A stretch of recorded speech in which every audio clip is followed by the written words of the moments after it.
Today, I'm going to talk a bit about a connection I see between people pleasing and the psychological disorder known as Munchausen by proxy. Now, I often say things like people pleasers are bad or mentally ill, or that being nice is bad and evil, and I get a lot of blowback from saying things like this. So, in this video, I'm going to explain what I mean by that. So, I want to start off by talking about another type of disorder, Munchausen by proxy. It's now clinically known as fictitious disorder imposed on another. If you haven't heard of it before, basically it's a mental health condition in which a caregiver, usually a parent, fabricates or induces an illness in someone that they're caring for, usually their child, to gain attention, sympathy, or praise for their caregiving. So basically, they'll keep their child sick or make it look like they're sick or hurt them in order to get attention for themselves and praise for themselves. If you want to know more about this, there was a case in the USA kind of recently documented about a girl named Gypsy Rose Blanchard. And it's worth exploring if you want to see a real life example of this. Now, this particular disorder is one of the most horrifying ones I've ever encountered, and I've seen my fair share of psychological disorder. There was one woman I was working with who would severely injure her children just to get attention for herself. Very severely. We're talking torture. And in most cases, and this is the point for this video, the parent tries to keep the child unwell so that the caregiver is needed and is seen as someone that the child requires in order to survive. So I want you to keep this in mind as I now start talking about people pleasing and nice guy syndrome. Let's have a look at the story we tell ourselves when we're being a people pleaser. So at a superficial level, people pleasers justify their behavior with a story. They have good reasons why they self-sacrifice and try to make people feel happy, why they avoid and prevent conflict from happening, why they generally hide or prevent uncomfortable emotions happening in themselves or others. Now, the story is different for everyone. I've heard a lot of variations of it, but there's a few themes of nobility that come through that I've seen a lot with my clients. So one is I'm helping people have better lives, because feeling good means that you're having a better life. So if I make you feel good, your life's better, and I'm the one who made it better. I'm a good person for doing this. It's like a moral story. I'm morally right. I'm on the good side of history. The world would be a better place if more people acted like me. This idea that I'm like a model for ideal human behavior. And of course, the people who don't act like me, it's implied that they are selfish, jerks, harmful people. I'm reducing pain and increasing pleasure, and that's a good thing to do. By stopping a conflict and making people laugh, I've reduced negative and increased positive.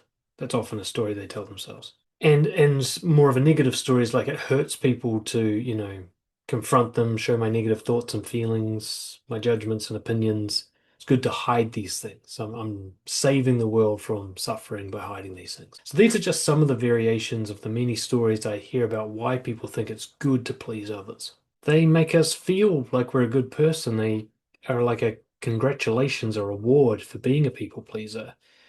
We feel like we're the only good people.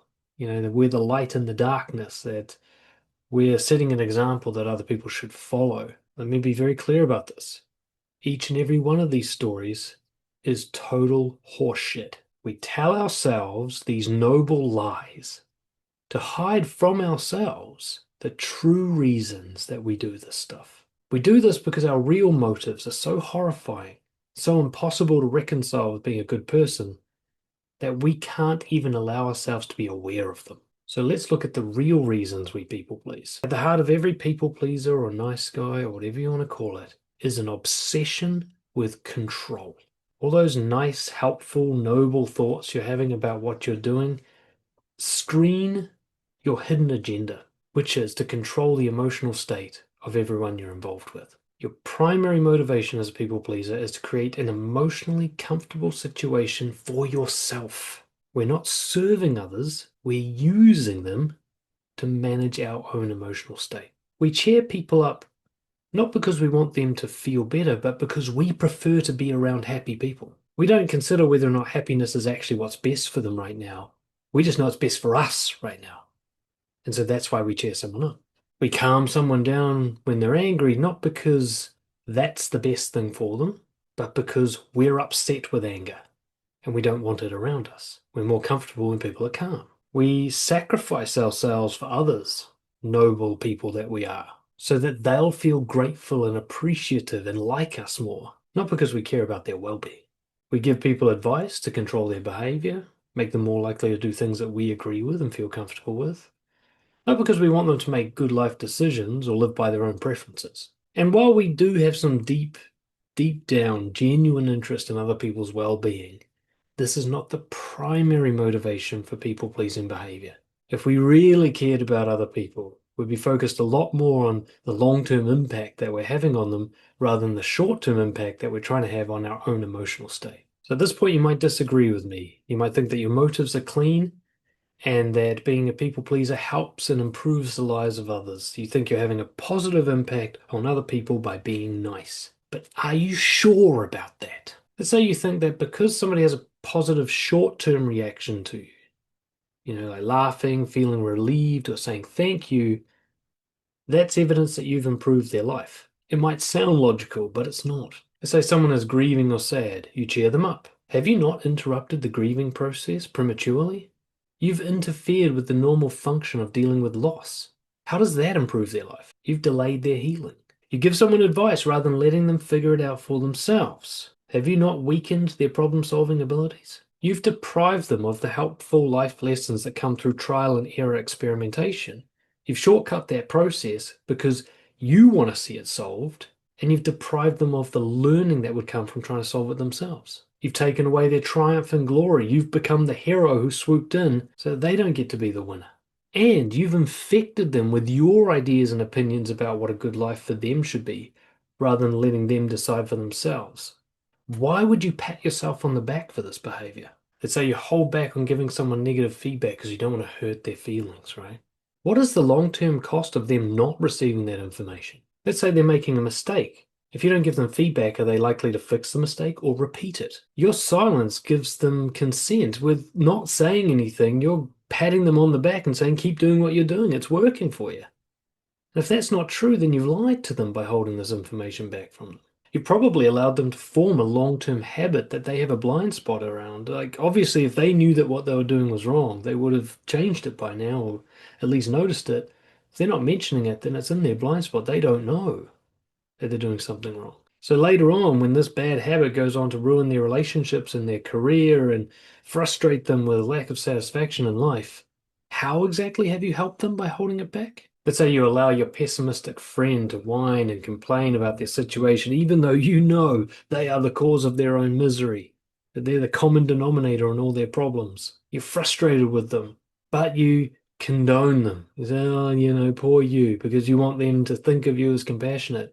What damage have you done by withholding your true feelings about what they're doing? You've reinforced their victim mindset and patted them on the back for self-sacrificing and self-sabotaging behavior. That makes you a good person. How exactly? Once you start being honest with the long-term effects of the people-pleasing that you do to people, you'll realize it is, in nearly all cases, at least a little bit harmful, that they have a net negative result in the long run from the behavior that you're doing. If you pay attention, you'll notice that the people you've done the most people-pleasing with, the ones you've tried to help the most, to make the happiest, and so on, have made the least amount of improvement in their lives. The people who are left to figure things out on their own and suffer through all the emotional states and receive negative feedback and so on, they're the ones that make the most progress. But the people that you capture in your little people-pleasing world, where you're just serving them all the time and keeping them feeling good all the time, they don't develop at all, do they? If anything, they become weaker and more dependent on you over time. But of course, that's the point. This is why I say that people-pleasing is Munchausen by proxy. The dark, horrible truth that you're avoiding is that you keep people sick with your people-pleasing.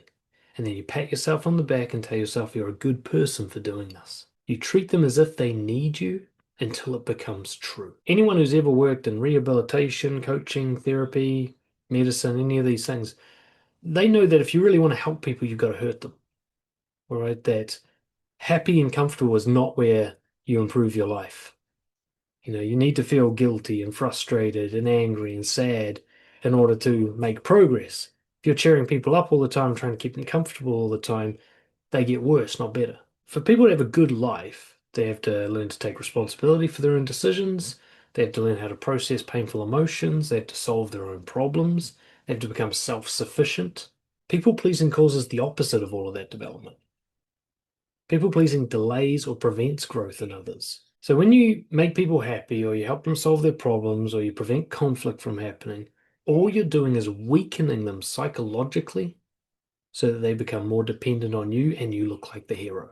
I used to do this shit all the time, right? I'd repeatedly give someone advice until they couldn't make a move without consulting me. They'd be too nervous to make a decision without me.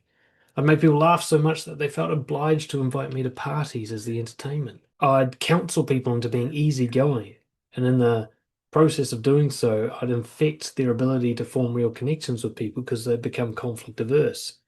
But in my mind, I was the fucking hero. I was the good guy. I didn't feel like I was being manipulative. It wasn't some conscious plan that I was following. The story in my head was I'm the good guy in the story. I'm the fucking hero. I'm noble. I'm doing what everyone should do.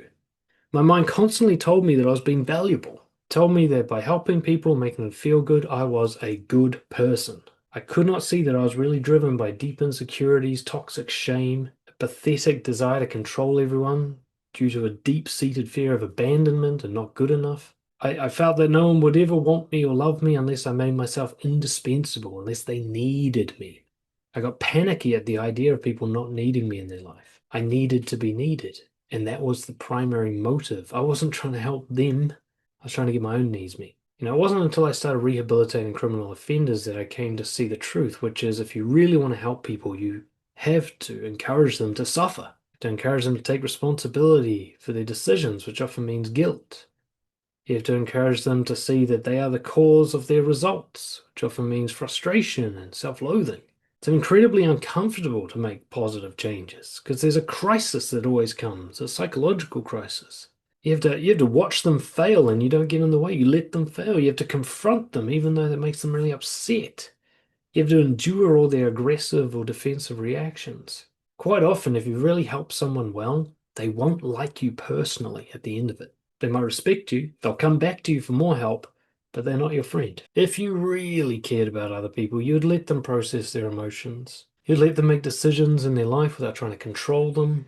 You let someone else be the helpful one or the kind one or the funny one. You'd let other people share in the glory, and you'd let them hate you if that's how they needed to feel to make progress with their life. Basically, you'd leave them to please themselves. So stop telling yourself you're a good person and patting yourself on the back without any sort of skeptical, critical thinking. Right? Have a look at the long-term impact that you actually have on people. Notice how you create codependency rather than autonomy, self-doubt rather than confidence, laziness rather than motivation, entitlement rather than responsibility. Notice how you're not really serving these people, you're debilitating them. I know you feel guilty when you don't people please, but that is a misfire. That's because your brain is wired backwards. I know that I had to rewire my whole brain. It was all backwards. Some of it still is. You should be feeling guilty about trying to control everybody for your own selfish pleasure. You don't feel guilty about leaving them to figure out life for themselves.